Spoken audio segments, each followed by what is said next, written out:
जय माता दी, जय श्री राम। दोस्तों, हिंदू नववर्ष की शुरुआत के साथ ही चैत्र नवरात्रि का आरंभ भी 22 मार्च से होने जा रहा है। ऐसे में आइए देखते हैं दुर्गा पूजा और घट स्थापना के लिए शुभ मुहूर्त क्या रहेगा, ये तो अपन जानेंगे ही। लेकिन दोस्तों, इसी दिन चैत्र नवरात्रि से हिंदू नववर्ष का भी शुभारंभ होने जा रहा और इस बार गज केसरी समेत 3 ऐसे राजयोग बनने जा रहे हैं, जिसके चलते कुछ ऐसी राशियां हैं दोस्तों, उनको बड़ा फायदा मिलने वाला है, वो भी देखेंगे। और इस बार हिंदू नववर्ष 13 महीने का होगा, मतलब ये नया साल। तो आइए देखते हैं शनि के नक्षत्र में शुरू हो रहा है हिंदू नववर्ष किन किन राशियों के लिए पद प्रतिष्ठा और लाभ के शुभ संयोग बना रहा है। इससे पहले देखते हैं दोस्तों, नवरात्रि पर कलश स्थापना और घट स्थापना का सही मुहूर्त और नियम क्या है। और इसके अलावा चैत्र नवरात्रि पर कलश स्थापना करते समय भूल कर भी कुछ ऐसी गलतियां हैं जो आपको नहीं करनी है, वरना माँ दुर्गा के पूजा का पूरा फल आपको नहीं मिलेगा। दोस्तों, हिंदू धर्म के सबसे बड़े त्योहारों में से एक त्योहार माना जाता है चैत्र नवरात्रि को। इस त्योहार पर देवी माँ की पूजा अर्चना की जाती है। नवरात्रि के 9 दिनों में विशेष रूप से देवी माँ के अलग अलग रूपों की श्रद्धा पूर्वक पूजा अर्चना कर उनका आशीर्वाद लिया जाता है। और नवरात्रा स्थापना के पहले दिन घट स्थापना का विशेष महत्व होता है। ऐसी मान्यता दोस्तों की चैत्र नवरात्रि से ही नए युग की शुरुआत हुई थी। यानी जो युग होते हैं ना, सतयुग, द्वापर युग, कल युग, इस तरह से नए युग की शुरुआत चैत्र नवरात्रि से ही होती है। और इसीलिए संवत का आरंभ भी चैत्र नवरात्रि से ही होता है। इतने दिन हिंदू वर्ष में संवत 2079 चल रहा था, जो कि अब 2080 शुरू हो चुका है इस चैत्र नवरात्रि से ही। चैत्र नवरात्रि में इस बार पूरे 9 दिनों तक नवरात्रि मनाई जाएगी, जबकि कई बार नवरात्रि छोटी होती है, 8 दिनों की होती है, कई बार 10 दिनों की हो जाती है, लेकिन इस बार 9 दिनों तक रहेगी। नवरात्रि के दौरान 3 सर्वार्थ सिद्धि योग भी बन रहे हैं। एक तो 23 मार्च को नवरात्रि के दूसरे दिन, एक 27 मार्च को और एक 30 मार्च को।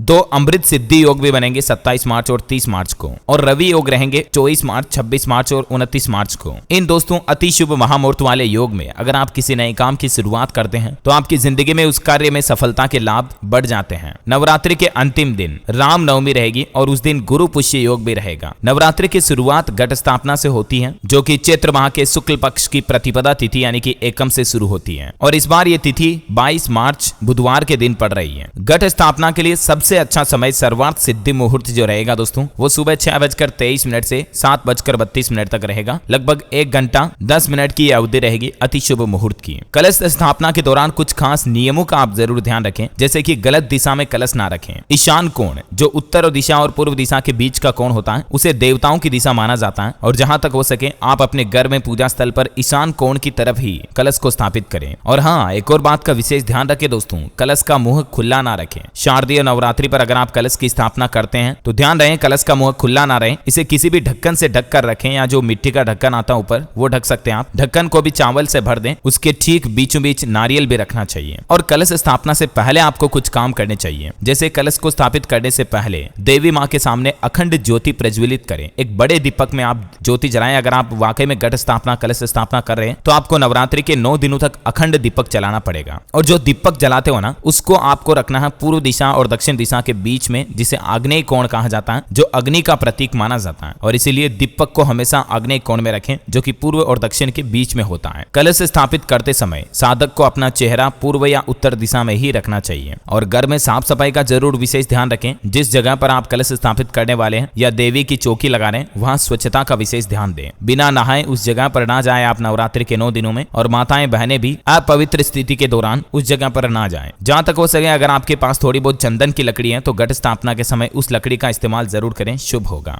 और हाँ, घट स्थापना या जो कलश स्थापना करते हो, इस बात का ध्यान रखें कि आपके घर के बाथरूम या किचन के आसपास नहीं होनी चाहिए। अगर पूजा स्थल के ऊपर कोई अलमारी या सामान रखने की जगह है तो उसे भी अच्छी तरह से साफ कर लें। आइए अब कलश स्थापना की विधि देखते हैं। कलश स्थापित शुरू करने से पहले सबसे पहले आपको नवरात्रि के दिन सुबह पहले सूर्योदय से पहले उठ लेना है, अच्छे से स्नान करना है, साफ कपड़े पहनने हैं। और इसके बाद एक साफ स्थान पर जहां आप कलश स्थापित करने वाले हैं, उस जगह पर लाल रंग का कपड़ा बिछाकर माता रानी की दुर्गा माँ की प्रतिमा स्थापित करें। मूर्ति, प्रतिमा, तस्वीर जो भी है। उसके बाद उस लाल कपड़े पर थोड़े चावल रखें और एक मिट्टी के पात्र में जो बो दें, इस पात्र पर जल से भरा हुआ कलश स्थापित करें। कलश पर स्वास्तिक बनाकर इस पर कलावा बांधे, जो लच्छा वगैरह बांधते हैं ना, वो स्वास्तिक का चिन्ह आपको बनाना है, जिसे साठिया कहते हैं। और कलश के अंदर साबुत सुपारी, सिक्का, अक्षत यानी चावल और अशोक के पत्ते जरूर रखें। एक नारियल लें, उस पर चुनरी लपेटकर कलावा से बांधें। इस नारियल को कलश के ऊपर रखते हुए देवी दुर्गा माँ का आह्वान करें। इसके बाद दीपक आदि जलाकर कलश की पूजा करें। और वो दीपक आप अखंड ज्योति जलाने वाले हैं तो इस बात का ध्यान रखें कि दीपक बड़े पात्र में रखें, ताकि उसमें एक साथ ज्यादा घी तेल वगैरह जो भी आप जहां तक हो सके घी का दीपक जलाएं तो बेहतर होगा। बाकी आप साफ स्वच्छ तेल का दीपक भी जला सकते हैं। नवरात्रि में ध्यान रहे देवी माँ की पूजा के लिए सोना, चांदी, तांबा, पीतल या मिट्टी का कलश स्थापित कर सकते हैं और सबसे शुभ माना जाता है मिट्टी का कलश स्थापित करना। ठीक है ना। तो ये तो कुछ कलश स्थापित करने से संबंधित नियम है। और शुभ मुहूर्त भी मैंने आपको बता दिया। कलश स्थापित अगर आप वाकई में करने वाले हैं घट स्थापना के दिन, नवरात्रि स्थापना के दिन, तो सुबह 6:30 बजे से 7:30 बजे तक अति शुभ मुहूर्त रहेगा। इस अति उत्तम मुहूर्त में ही आप कलश स्थापना करें। ठीक है ना। अच्छा, चैत्र नवरात्रि 22 मार्च से शुरू होंगे जो 30 मार्च तक रहेंगे और इन 9 दिनों के दौरान मां दुर्गा के 9 अलग अलग स्वरूपों की पूजा की जाती है। और उन स्वरूपों में शामिल हैं शैलपुत्री,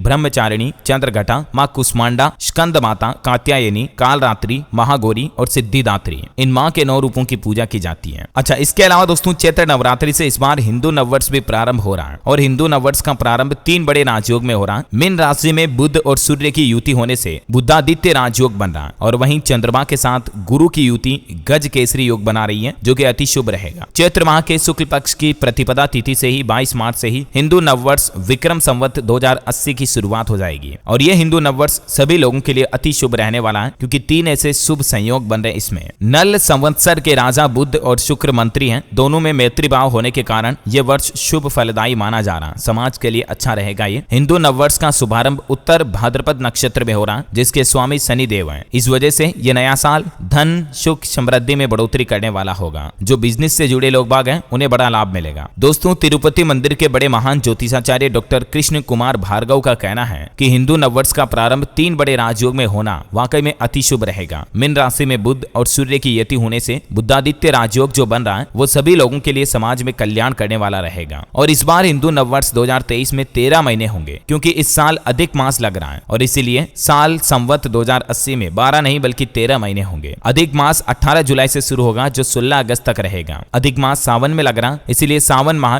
2 महीने का होगा। और इस बार सावन के सोमवार और मंगला गौरी व्रत हर बार से अधिक होंगे। शिव परिवार की कृपा पाने का लोगों के पास शुभ अवसर होगा। वैसे तो हिंदू कैलेंडर में भी होते 12 महीने ही है। चैत्र, वैशाख, ज्येष्ठ, आषाढ़, श्रावण, भाद्रपद, आश्विन, कार्तिक, मार्गशीर्ष, पौष, माघ और फाल्गुन। राइट। हिंदू कैलेंडर के ये सभी 12 महीनों के नाम 12 नक्षत्रों पर आधारित हैं। लेकिन कई बार होता है ये दोस्तों कि अधिक मास लग जाता है, इसके चलते एक हिंदू माह अधिक आ जाता है। जैसे इस साल मैंने आपको बताया श्रावण महीना 2 बार रहेगा। अधिक मास सावन में लग रहा, तो 18 जुलाई से 16 अगस्त तक अधिक मास रहेगा। ऐसी मान्यता दोस्तों की चैत्र महीने के शुक्ल पक्ष की प्रतिपदा तिथि से ही ब्रह्मदेव ने यानी कि ब्रह्मा, विष्णु, महेश जो हैं उन्होंने सृष्टि की रचना प्रारंभ की थी और इसीलिए हमेशा इस तिथि से हिंदू नववर्ष की शुरुआत होती है और युग परिवर्तन भी इसी तिथि से होता है। राजा विक्रमादित्य ने इस विक्रम संवत की शुरुआत की थी, इसीलिए उनके नाम पर इस संवत को हमेशा विक्रम संवत कहा जाता है। हिंदू धर्म में शुक्ल पक्ष की विशेष मान्यता है, क्योंकि इसमें चंद्रमा का प्रभाव अधिक होता है। शुक्ल पक्ष में रात में उजाला होता है। प्रतिपदा की रात्रि से ही चंद्रमा का प्रकाश होता है, जो दिनों दिन बढ़ता जाता है, अंधकार दूर होता है और इस वजह से विक्रम संवत या हिंदू नववर्ष का प्रारंभ भी शुक्ल पक्ष से ही होता है। हिंदू नववर्ष के दिन गुड़ी पड़वा और उगादी जैसे पर्व भी मनाए जाते हैं कई अलग अलग राज्यों में। और दोस्तों, ये चैत्र नवरात्रि और हिंदू नववर्ष से ही किन किन राशियों के लिए भाग्य परिवर्तन होने वाला, किन राशियों की जिंदगी में बड़े चमत्कारिक बदलाव देखने को मिलेंगे। अगर आपकी जिंदगी में किसी भी तरह की कोई समस्या है, जैसे परिवार में आर्थिक समस्या है, धन दौलत रुपये पैसों की दिक्कत है, परिवार पर कर्ज है, लोन है, आप पर कोई दिक्कत है, स्वास्थ्य संबंधित परेशानी है, पति पत्नी के बीच झगड़ा होता है या किसी की शादी नहीं हो रही है, अक्सर परिवार में अनबन बनी रहती है, एक दूसरे के प्रति प्रेम भाव कम है, तो जिंदगी में किसी भी तरह की कोई दिक्कत है, तो किन राशियों को इन सभी परेशानियों से छुटकारा मिलने वाला है। ये राशिफल अगर आप जानना चाहते हैं तो इसका वीडियो मैंने डीएलएस न्यूज के ऊपर एक सेपरेट वीडियो डाल रखा है, उसका लिंक मैं आपको इस वीडियो के नीचे डाल दूंगा। 4 ऐसी राशियां हैं जिनकी किस्मत रातों रात दिए के उजाले की तरह चमकने वाली है। तो हिंदू नववर्ष के मौके पर इस वीडियो को देखना बिल्कुल भी मत भूलिएगा। और बाकी हमारी यही इच्छा है कि मां दुर्गा और प्रभु श्री राम की कृपा दृष्टि आपकी जिंदगी पर बनी रहे, उनका आशीर्वाद आपके जीवन में रहे, आपको अपनी मेहनत का फल मिले, दिन दुगुनी रात चौगुनी तरक्की हो आपकी जिंदगी में। अगर आप भी यही चाहते हैं तो इस बात पर एक वीडियो पर लाइक जरूर कर दीजिएगा और नीचे कमेंट बॉक्स में जय माता दी, जय श्री राम जरूर लिखिएगा। साथ ही आप हमारे चैनल डीएलएस न्यूज को सब्सक्राइब करके बेल आइकन जरूर दबा दीजिएगा। इससे होगा कि आने वाले भविष्य के सारे ज्योतिष से संबंधित और रोजाना की मुख्य समाचार, ताजा बड़ी खबरों के अपडेट तुरंत आपको अपने मोबाइल पर मिल जाएंगे। धन्यवाद दोस्तों। जय श्री राम, जय माता दी।